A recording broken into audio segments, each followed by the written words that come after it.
is NBC Palm Springs. Good evening. Thanks for joining us tonight. I'm Gino Lamont. And I'm Sarah Sanchez. Tonight, Sacramento is redefining how businesses can reopen in the middle of a pandemic. Governor Gavin Newsom's new approach is a color-coded 4-tier plan. And here it is from worst to best case scenario. The color purple means widespread closures of most non-essential indoor businesses. This will remain in place as long as there are more than 7 daily new cases per 100,000 people and a positivity rate of 8% or higher. Red means substantial closures with some non-essential indoor businesses closed. 4 to 7 daily new cases per 100,000 people plus a positivity rate of 5 to 8%. Orange is moderate. Some businesses will open with 4 or less daily new cases per 100,000 and a positivity rate of 2 to 4.9%. Yellow is minimal, meaning most businesses will open with modifications, with no more than 1 daily new case and a positivity rate of less than 2%. So where do we stand in all of this? The COVID-19 numbers for Riverside County and the Coachella Valley came out today. 126 new cases county-wide, 16 from the Coachella Valley, but 10 new deaths across the county. Riverside County is still in the purple phase, above the 8% threshold. The numbers we just showed you, though, are ticking down, but they are still clearly too high. But there's one indication things might be getting better. The military medical team that came to the Coachella Valley to support workers at Eisenhower Health are now headed home. Our Kitty Alvarado got exclusive access to the 60th Air Wing Medical Group and joins us now with her visit with them. Kitty, good evening. Good evening, Gino. Well, this team, they were supposed to only be here for 4 weeks. They got extended 2 more, and let me tell you what a difference 6 weeks makes. They got here during peak COVID season, or the surge, and now thankfully the situation is manageable for the staff, and they could not be more grateful. The 60th Air Wing Medical Group from Travis Air Force Base is going home after a 6-week mission to help the staff at Eisenhower Health deal with an overwhelming COVID surge. The mission to help out the staff here at Eisenhower has been accomplished. Captain Tyler Padgett says this time has been rewarding. It feels incredible to be a part of the massive team here at Eisenhower, to kind of join hands and create a front against the crisis. The team arrived when the hospital had to expand beyond their normal capacity. I can't begin to describe what the hospital was going through. We had at our peak more than 90 patients on average in the hospital with COVID-19. We had opened 3 nursing units plus critical care beds. As our intensive care unit had occupied 2 ICUs for COVID patients, that had created a huge burden on the staffing. So we were really stretched, stressed, and our nurses were exhausted. But as they leave, they have an average of 30 COVID patients and 1 ICU with 5 patients. And we're staffed quite well right now. They came in at the perfect time. They're remarkable. The staff is grateful for the courage they showed in stepping up to fight a deadly virus and help a community in need. They really are self-sacrificing. It really is a tribute to our military. Your help has been very, very appreciated. We appreciate you more than you'll ever know. God bless. Thank you. Thank you. And when the team returns to Travis Air Force Base, they have to quarantine for 2 more weeks to make sure that they're not sick. We're definitely grateful for this team for their service. I'm Kitty Alvarado. All right, thank you, Kitty. And more on Governor Newsom's press conference from earlier today. He also said an additional $300 will be sent out to people filing for unemployment, but he didn't offer a timeline on that. And we do know that barbershops and hair salons can open as early as Monday. But still, many Californians are just trying to make ends meet. For some, that means using their homes as short-term vacation rentals to help them get by. But in Cathedral City, the clock is ticking.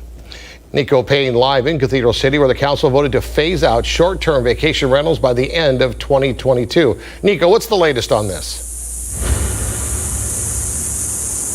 Yes, Gino, the decision comes after more than a year of deliberations and public input, and now a local nonprofit organization called I Love Cathedral City has issued a legal letter to the city outlining the many reasons why they should not adopt this new city ordinance. We are prepared as an organization to come together and move forward with litigation if necessary, if the city is unwilling to compromise with us in any way. Cathedral City Council has voted unanimously to phase out short-term vacation rentals. Representatives from the city say they want to restore quality of life back to neighborhoods, and they don't have enough enforcement to deal with unruly renters. We have lots of complaints of noise, trash, people going into other neighboring properties. But a pro-short-term rental group called I Love Cathedral City says the city's reasoning is flawed because when citations are given to short-term rentals, they're given to unlicensed operations. The majority of citations given out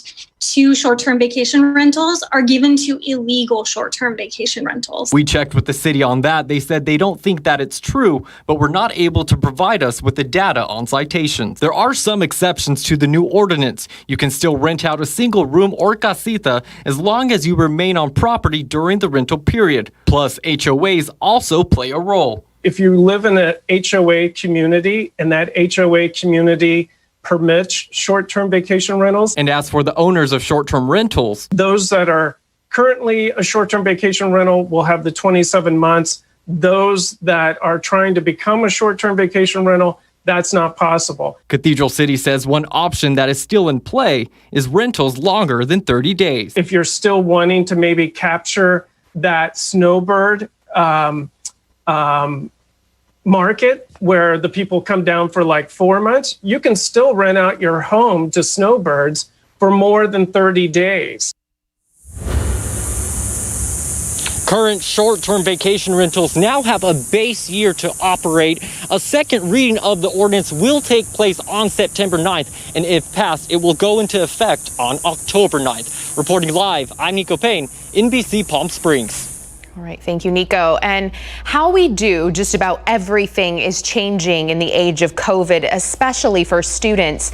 Many are learning virtually, but Palm Valley is the first school in the Coachella Valley to receive special approval for in-person classes. Olivia Sandusky is live in Rancho Mirage, where students will be back to campus in just over a week. Olivia.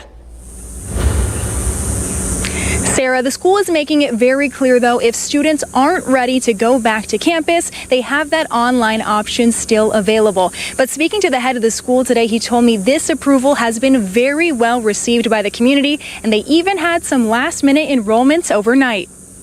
Air hug. Brenda Kaiser reads off socially distanced activities she plans to do with her third grade class when they return to campus. I'm excited and nervous at the same time. It's mixed emotions for sure, because I know we want to be safe, but at the same time, I want to be there on one-on-one with my students. The county approved Palm Valley's waiver unanimously, and in-person elementary classes begin September 8th. Some parents say they're excited to see kids back in the classroom. It's going to be great for the school, and I look forward to when all kids can get back to school.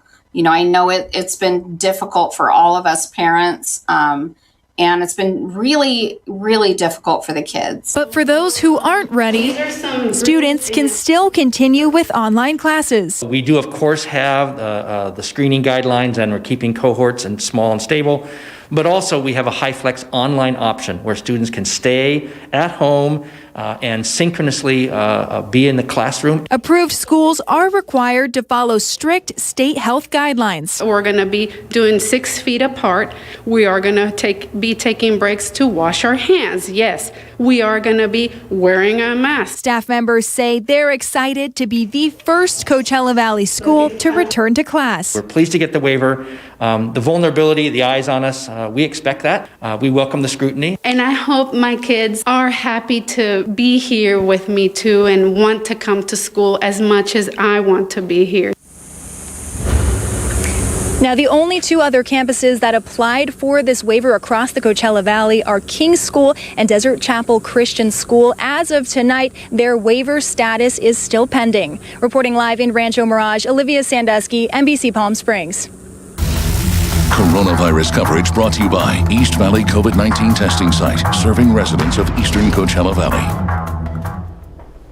Well, this time last night, we were rubbing our hands together, getting ready for the expiration of our excessive heat warning. But unfortunately, the folks at the National Weather Service in San Diego got together and said, you know what, that data suggests that it's going to be hot again in the deserts. And you know what, they were right. We extended that out until 8 o'clock tonight. But this time for sure, we really mean it. This will expire tonight. Also, the heat advisory that's in place for the Inland Empire should allow itself to head off into the sunset tonight at 8 o'clock as well. And that's going to set us up for a really good looking weekend. I'm really excited by the numbers. I'll show you those ones in a moment. Let me show you these ones. We came within 2 degrees of breaking a record again today. 118 is the record for today's date. Once again, didn't have to go very far back into the almanac to find that. 116 today, 105 is the 30-year average for this time of year. And in the overnights, we're getting things closer. Look at that. We got ourselves down into the 80s in the early morning hours. We're going to take a run at some 70s this weekend. 77 is normally where we're supposed to be. 55 is the record for today's date.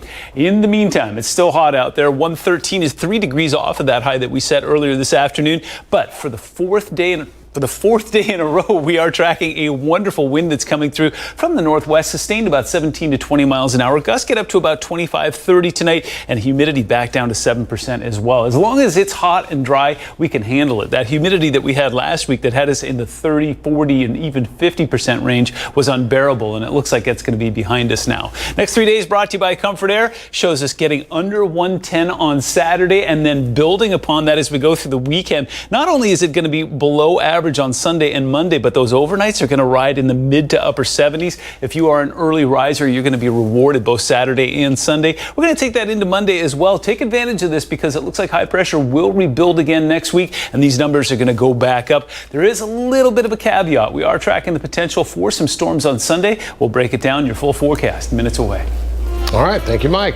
Still ahead, the 57th anniversary of the historic March on Washington with representation from right here in the Coachella Valley.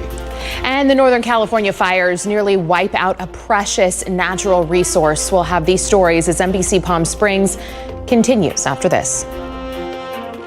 When we welcome our West Coast viewers, NBA players about to head back to the court, but not before forging a deal with the league in the name of social justice. We'll have details on that. Also, COVID survivors open up about the stigma that sometimes follows the disease when we see you back here for NBC Nightly News.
All right, take a look at some headlines from across the country. President Trump is back on the campaign trail today after accepting the nomination for president at last night's wrap of the Republican National Convention. The president's in New Hampshire right now. He will hop off the campaign trail this weekend to visit the Gulf Coast and tour the damaged areas caused by Hurricane Laura. Tens of thousands of people gathered to commemorate the 1963 March on Washington with a commitment march, focusing on social injustice and police brutality. Among those addressing the crowd, Martin Luther King III and Jacob Blake Sr., father of Jacob Blake, who was shot 7 times in the back by a Kenosha, Wisconsin police officer just last weekend. Blake remains hospitalized tonight. Initially, he was shackled to his hospital bed. They have since removed the handcuffs. And here's time-lapse video of people gathering on the National Mall in front of the Lincoln Memorial. An impressive show of unity for an event that lasted, well, frankly, hours. I have a dream that one day this nation will rise up and live out the true meaning of its creed. And the 1963 march is where Reverend Martin Luther King Jr. gave his famous I Have a Dream speech. The march focused on civil rights and economic opportunity for Black Americans. A Palm Desert man building a mobile museum about African Americans in aviation has made it into our nation's capital for the march. The museum, built inside a travel trailer, tells the story of African American pioneer pilots who found a way to make their dreams of flight possible during a time when they were told the color of their skin disqualified them from even trying. Chauncey Spencer's own father tried to get flying lessons when he was 16, and here's what they told him at that time. We don't teach color to fly. They don't have the intelligence. It hurt my father, but it didn't stop his dream. Yeah, Spencer beat the odds and helped get African Americans into a civil pilots training program. That program produced legendary Tuskegee Airmen. They've traveled to 9 states and nearly 3,000 miles, and they have 8 more states to visit as they retrace the journey of Chauncey's father as he made it in the air. As we head to break, taking a live look courtesy of our Walter Clark Highway 111 cam. Mike's in next with the forecast.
Welcome back. Well, here's an interesting live look for you. This one courtesy of our Agua Caliente casino cam.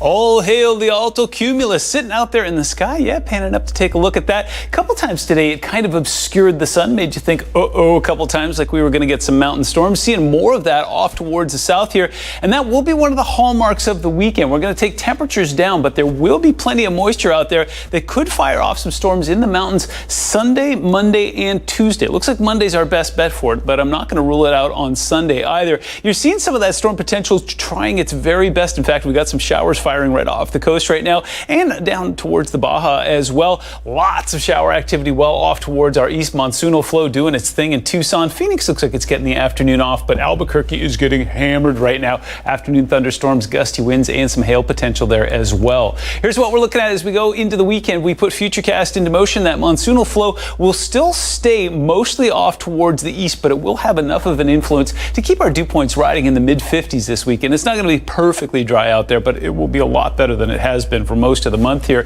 Take a look at what's left of Laura getting ripped apart by the jet stream and then pulled almost directly east as we were discussing yesterday. So here's what Laura's plans are for the weekend. It looks like she will go right over top of New York City. Now, this is a post-tropical low. We're not talking about anything even remotely close to what the folks in Louisiana and Texas experienced, but there will be some rains there and some of them could be flooding. In fact, some thunderstorm potential before she ejects off into the Atlantic and will tickle parts of Canada. That would be what, Nova Scotia, New Brunswick? I should know that. I'm Canadian and I don't. Taking a look at temperatures along the coast right now, there will be an issue here this weekend as well. For the last couple of days, places like Orange County and San Diego have been devoid of any marine layer cloud cover. That will be back this weekend. So if you do have some travel plans in that direction, it looks like there's going to be some morning clouds, but there will be some afternoon sunshine. Meanwhile, taking a look off towards the east here, currently 114 in Havasu. Those are our winners right now. 111 in Phoenix, 111 in Yuma, 107 out in Sin City, and currently 99 in Bakersfield.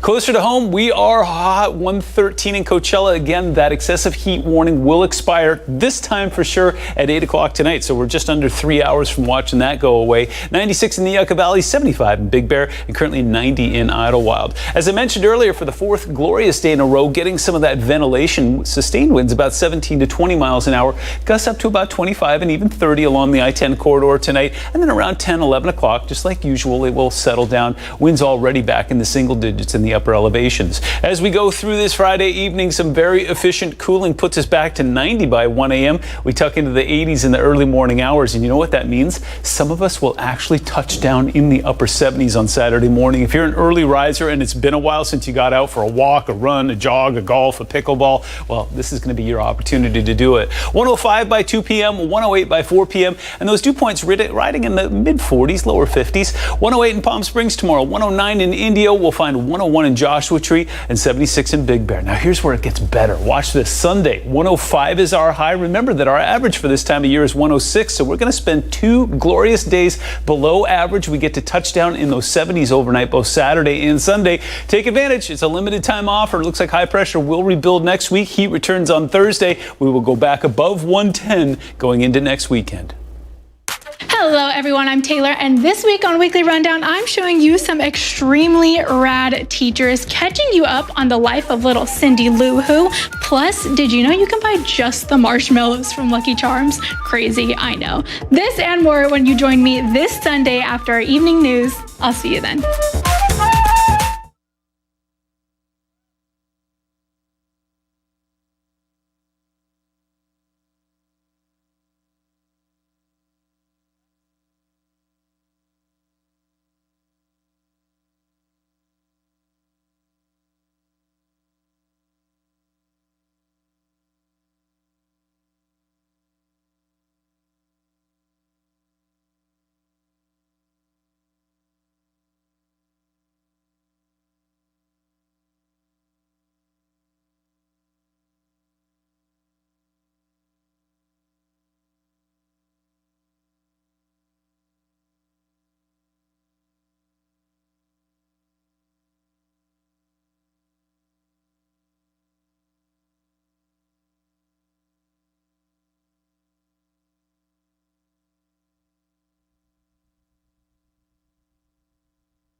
Now an update on those Northern California fires. Firefighters are still working in 3 major regions. The LNU Lightning Complex fire has burned more than 371,000 acres, is 35% contained. In Vacaville, the fire destroyed 2/3 of a bee breeding farm.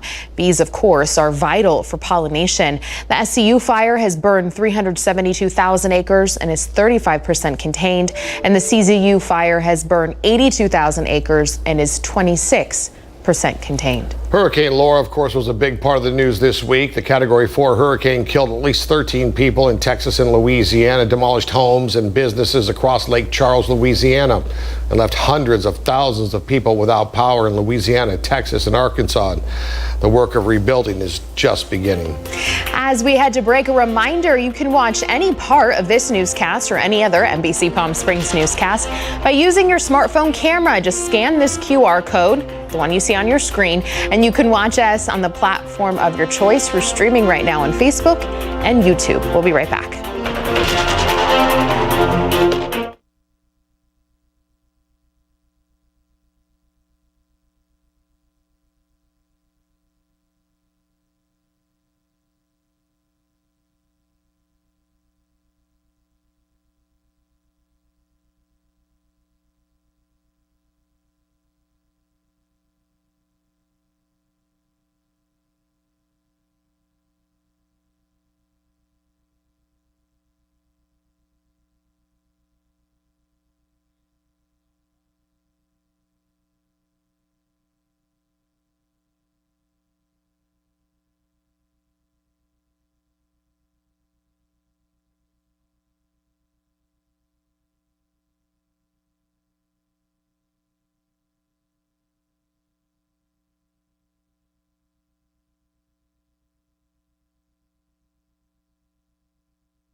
Coming up on NBC Palm Springs News at 6, people living in a mobile home park are being asked to pay more rent now for upkeep and repairs to the park. But during the pandemic, a lot of people are still having trouble making ends meet, and there is that eviction moratorium. The news continues now with NBC Nightly News, and we'll see you back here at 6.